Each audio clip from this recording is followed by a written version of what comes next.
الحمدللہ، اللہ تعالیٰ کا شکر و احسان کہ اللہ تعالیٰ نے ہمیں اپنے حبیب پاک صلی اللہ علیہ وسلم کی غلامی نصیب فرمائی۔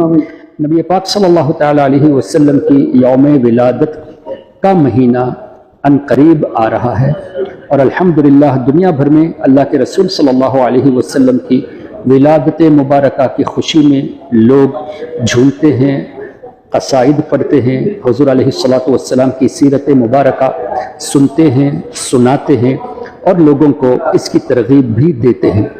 اس سلسلے میں آج کے دور میں ہم دیکھتے ہیں کہ کئی جگہوں سے سوال اٹھتے ہیں کہ کیا یہ جائز ہے؟ کیا ہمارے نبی صلی اللہ علیہ وسلم نے اپنی ولادت کا تذکرہ فرمایا؟ کیا صحابہ نے میلاد منایا؟ تو اس کا بہت مختصر جواب یہ ہے کہ مسند امام احمد بن حنبل میں ایک روایت ہے جو کہ اور بھی بزرگوں نے نقل فرمایا ہے۔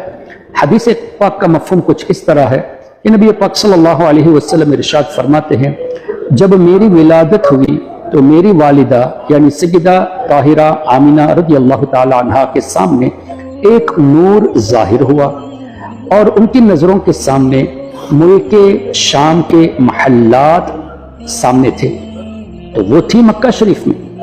نبی پاک صلی اللہ علیہ وسلم کی ولادت کے موقع پر ایک نور ظاہر ہونا اور ان کی نظروں سے جتنے پردے تھے بظاہر ان سب کا ہٹ جانا، ملک شام جو ہزاروں میل کی دوری پر ہے وہاں کے محلات کو مکہ شریف میں بیٹھ کے دیکھ لینا، ایک تو نبی پاک صلی اللہ علیہ وسلم کا یہ پیدا ہوتے ہی معجزہ، پھر نبی پاک صلی اللہ علیہ وسلم کے صدقے میں سیدہ آمینہ رضی اللہ تعالی عنہا کی کرامت۔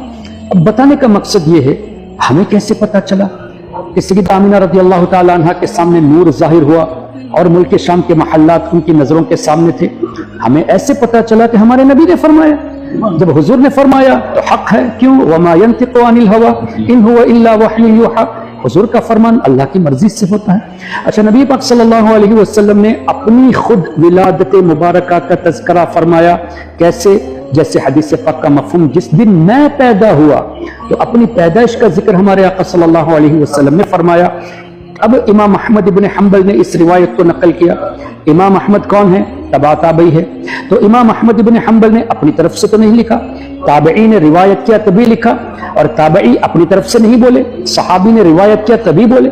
اس کا مطلب ہمارے نبی نے بھی اپنی ولادت کا تذکرہ فرمایا، صحابہ نے بھی حضور علیہ السلام کی ولادت کا تذکرہ فرمایا، تابعی نے بھی ہمارے آقا صلی اللہ علیہ وسلم کی ولادت کا تذکرہ فرمایا، اور تبع تابعی نے بھی ہمارے آقا صلی اللہ علیہ وسلم کی ولادت مبارکہ کا تذکرہ فرمایا۔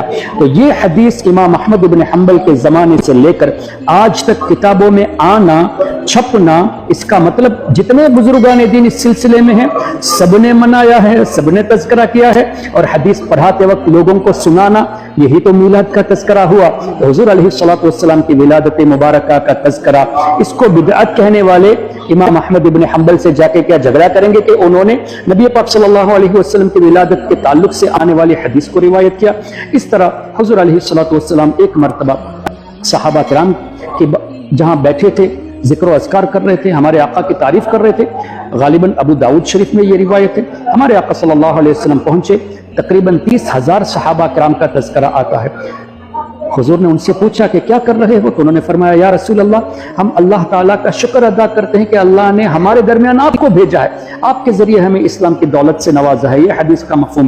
تو نبی پاک صلی اللہ علیہ وسلم نے انکار نہیں فرمایا کہ میرے صدقے میں ایمان تمہیں ملا، میں تھوڑی ایمان دینے والا ہوں، اللہ دیتا ہے، یقیناً اللہ دیتا ہے، لیکن ذریعہ تو ہمارے آقا صلی اللہ علیہ وسلم ہے۔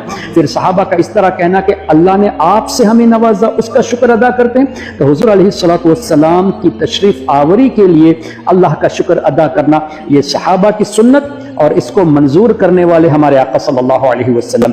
تو بہت آسان لفظوں میں ہمارے آقا کی ولادت کا تذکرہ ہم قرآن اور حدیث کی روشنی میں پیش کرتے ہیں، لیکن انفارچونیٹلی جن کے دلوں میں بغض ہے ان کو اعتراض ہی کرنا آتا ہے، اس لیے ایسے لوگوں کی باتوں پر توجہ نہ دی جائے۔